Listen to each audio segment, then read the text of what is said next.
यतीम था जिसने उस रात अपनी उंगली आग में जलाई, बार बार, पूरी रात। लेकिन क्यों? ये सुनिए।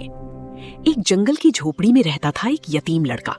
दिन में मेहनत, रात को सिर्फ अल्लाह की इबादत। ना दौलत, ना घर, ना कोई अपना, बस ईमान था उसका सहारा। उसी जंगल में एक दिन बादशाह की लाडली शहजादी आई, शिकार के जोश में, और साथियों से बिछड़ गई। अंधेरा छाने लगा और जंगल जागने लगा। रात गहरी होती गई, जंगली जानवरों की आवाजें, भेड़ियों की चीखें। शहजादी का दिल डूब रहा था और फिर दूर एक रोशनी दिखी। शहजादी उस झोपड़ी तक पहुंची और दरवाजा खटखटाया। दरवाजा खुला। सामने एक नौजवान था जिसके चेहरे पर नूर था, आंखों में हया। नौजवान ने उसे अंदर आने की इजाजत दे दी, लेकिन दिल जानता था ये रात एक इम्तिहान है। अल्लाह देख रहा था। रात गहरी हुई और शैतान ने दिल में वसवसे डालना शुरू किया। ऐसा मौका बार बार नहीं मिलता। लड़की ने फौरन कुरान की तिलावत शुरू कर दी, लेकिन जब वसवसे नहीं रुके तो उसने एक काम किया जो इतिहास में लिखा गया। उसने अपनी उंगली आग में डाल दी और खुद से कहा, जब ये आग बर्दाश्त नहीं, जहन्नम की आग कैसे सहूंगा। इधर बादशाह हजारों सिपाहियों के साथ रात भर जंगल छानता रहा। सुबह हुई और सिपाही उस झोपड़ी तक पहुंच गए। शहजादी ने बादशाह को सब बता दिया, पूरी सच्चाई।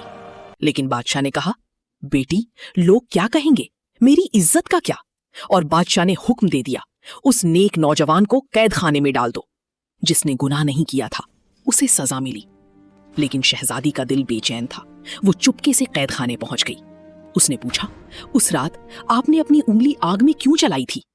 नौजवान ने सुकून से जवाब दिया, जब भी शैतान मुझे गुनाह की तरफ बुलाता, मैं उंगली आग में डाल देता था, ताकि याद रहे जहन्नम की आग इससे कहीं ज्यादा सख्त है। ये सुनकर पीछे खड़े बादशाह के आंसू निकल पड़े। वो चीख उठा, जिस नबी सल्लल्लाहु अलैहि वसल्लम की उम्मती का ईमान ऐसा हो, वो गुनाहगार कैसे हो सकता है? बादशाह ने हुक्म दिया, ये नौजवान सजा का नहीं, इज्जत का हकदार है।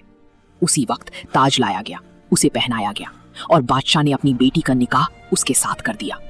एक यतीम जो रातों को सिर्फ अल्लाह के सामने झुकता था, अल्लाह ने उसे इज्जत, मोहब्बत और बादशाही सब कुछ अता कर दिया। क्योंकि जो अल्लाह के लिए छोड़ता है, अल्लाह उसे उससे बेहतर देता है। लाइक करें, सेव करें, ये कहानी किसी को जरूर भेजें। अल्लाहू अकबर।